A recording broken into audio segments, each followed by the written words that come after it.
Welcome back, everyone, to the Chicago Tomahawk. I'm Mike, and today it's going to be a short one. We got a couple things to talk about. The last couple Blackhawks games, and the All-Star break is coming up. So, we're kind of heading into that time, All-Star break, and then after that, we're going to be talking about the trade deadline because, that's going to be the big thing. So, Blackhawks lose to the Canucks, but Sam Lafferty is scoring more recently. Sam Lafferty is a player that we got from Pittsburgh, and I think that he's a good fourth line, third line type of player. Obviously, he's got some offensive upside, but I'm wondering if that's because typically he is playing in sort of like a shutdown, like defensive type role. So I'm really excited to see like how this guy kind of how he kind of matures as time goes on, because he seemed to be more of a grinder when we first got him, and now that we're seeing that he's got some offensive upside. I'm wondering if he's playing on a better team, say a better Blackhawks team, if maybe he could be more of a scoring threat on the third line. So we'll have to see with him. He was kind of silent for a little bit. He made a really big splash at the beginning of the year, is having a really great beginning to the year with Dickinson, and then obviously because they were shooting those shorthanded goals, but he seems to have cooled off a little bit as kind of the season has gone on. We're in the dog days of winter now, and definitely the dog days of the season. And he's one of those players that seems to be kind of showing himself up a little bit more. So keep an eye on Sam Lafferty. See if you see a little bit more energy out of him, or see if you see a little bit more production out of him as well. The Blackhawks obviously lost to the Canucks.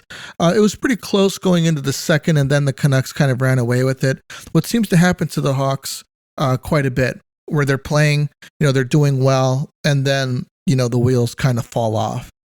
But they turned it around with the win against the Flames 5-1. Jonathan Huberdeau had the lone goal from Calgary in that game. And, Calgary, we've talked about it before, and Calgary is a team that, last season, they were on the up and up. They had two 100-point scorers in Johnny Gaudreau and Matthew Tkachuk, who are both no longer there anymore. And they looked like they were finally at this point where they were moving forward. They were a team to be reckoned with, and because they were just running over squads in the regular season, had a little postseason success. And I was looking for them to really make a splash, but they got kicked out, and I was wondering how they're going to come back this year. I was expecting them to be a threat. Both Gaudreau and Tkachuk are gone. They are about 6 games over 500 right now. They brought in Huberdeau and Kadri. Now, Kadri is still scoring at a pretty good rate, not at the rate as he was in Colorado, but he's still scoring, which is great for them because they're going to need him to. And Huberdeau was really, really upset about getting traded from Florida. He was really bitter about it. So I'm looking for these guys to, kind of, come together and turn the squad around. Obviously, Calgary's got a lot more work to do, especially getting beat by the Blackhawks 5-1. But we had goals from Boris Tkachuk, who is someone we haven't talked about very much because he hasn't really been playing very much. And when he does play, he's kind of invisible. But he had 2 points in that game, a goal and assist. Taylor Raddysh, I'm going to talk about him a little bit. Lafferty, Murphy, and Dickinson with the other goals. Taylor Raddysh is another person. He's the second guy that we got in the trade for Brandon Hagel. Taylor Raddysh, we got Boris Tkachuk as well. And Raddysh is silently putting in a really good season. He could possibly score 25 goals this season on a Blackhawks team. That's pretty impressive. Considering this guy, he didn't really have that opportunity to be a goal scorer in Tampa while he was there. Coming to the Blackhawks, they're a team that is, they're looking to turn things around. They're a rebuilding team, and he could be someone who fits into their plans going into the future. He's playing somewhat of a up and down the lineup right now, playing on the first line with Taves, playing on the third line, jumps on the second line sometimes. Sometimes he's banging it out on the fourth line. But mostly, he has been slotted with Taves, and they are starting to produce a little bit. Blackhawks' next game was against Edmonton, and that was surprisingly close. That was 1-1 after the first period. Second period came. At one point, it was 2-1, and then Edmonton started running away with it. We lost that game 7-3. Not really anything good to really talk about, other than us, essentially us hanging in there for about half of the game, and then it getting away with us. Getting away from us. I want to talk something about Connor Murphy and his spot on the Blackhawks, because he's been somebody. He's a leader for the Blackhawks. He's a guy who we got in the trade for Nicholas Jarmelson, and I'm not necessarily sure where he fits in with the future. I think that he's an average defenseman. He's a great leader from what I've heard. A lot of guys have mentioned that his leadership is really good, and that he's really great with the guys. He wears a letter on his jersey, so that's probably why he got that letter. But he isn't spectacular as a player. I think he'll block some shots here and there. He'll score a goal and chip in an assist here and there. But I don't know if the Hawks see him, being a cornerstone of this team going into the future, considering of how this team is made up right now. We have guys like, sometimes he gets played with Caleb Jones, and he might get lost a little bit out there because he doesn't know, what's going on, especially playing with Caleb Jones. But he just seems like a guy that he fits in leadership wise, but sometimes his play, I believe, is lacking. I like the guy as a person. I just don't think as a player, he might be someone who we'll even see within the next 2 years. It's really going to be interesting who is around for the next 2 years. It's kind of I kind of want to make some predictions on, who makes it for the rebuild and who isn't going to make it, a type of a thing. Who's going to be on that squad that comes out of that rebuild. But before we go any further, I want to let everybody know really quick about our partner from DraftKings. I don't know if you guys are ready about the biggest Sunday in sport that's coming up this Sunday, Super Bowl Sunday. DraftKings Sportsbook, an official sports betting partner of Super Bowl 57, has all the Super Bowl action you need. New customers can bet just $5 and get 200 in free bets instantly. Plus, all customers can get in on the Super Bowl 57 excitement with DraftKings Happy Hour Super Boost. Check the DraftKings Sportsbook app every day between 6 p.m. and 9 p.m. Eastern Time.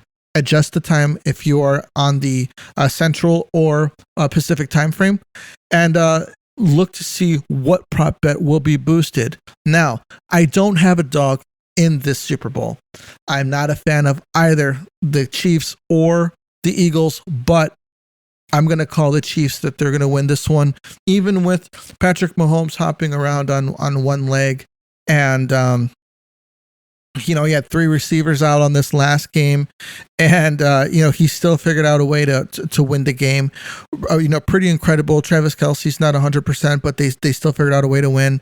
And I just think that these guys are just going to. I think that they're going to take it.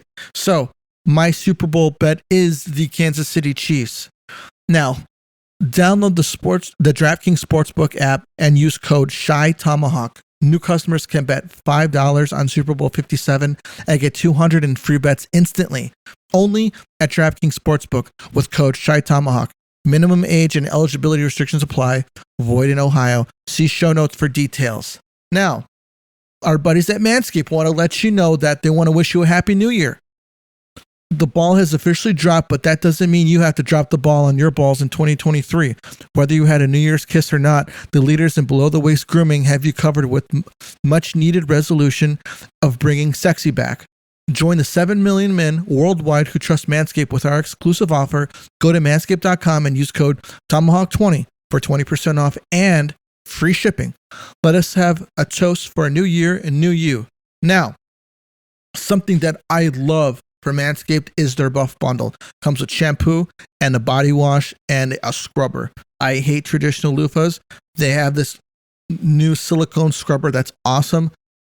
Go ahead and try it out. Go to the Manscaped website. Link is in the notes. And check out the Buff Bundle. The scent is great. My wife absolutely loves the scent. If that helps you guys out with your girlfriends, or helps out with your girlfriends or your spouses. So take my word for it. Check out the Buff Bundle. Now, last in Blackhawks news, Bobby Hull passed away today. Really sad. He was a really big part of the Blackhawks for 15 seasons. Him and Stan Mikita, kind of like the old days, Jonathan Toews and Patrick Kane. Just an incredible player. Had 603 goals in his career in the NHL. Him and Stan Mikita, I don't know if a lot of people know this, but at the time they were bending the blades of their sticks underneath doors to curve them. And they were the first ones to do that. And they're the reason behind the curve on the hockey sticks these days. Now, back then, they were actually curving them a lot more. So the NHL had to regulate how much curve can be allowed on sticks. But they were using these curved sticks on goalies who weren't wearing masks, because back then the flat sticks, it made it somewhat difficult. It made it difficult to get a puck and put it top shelf.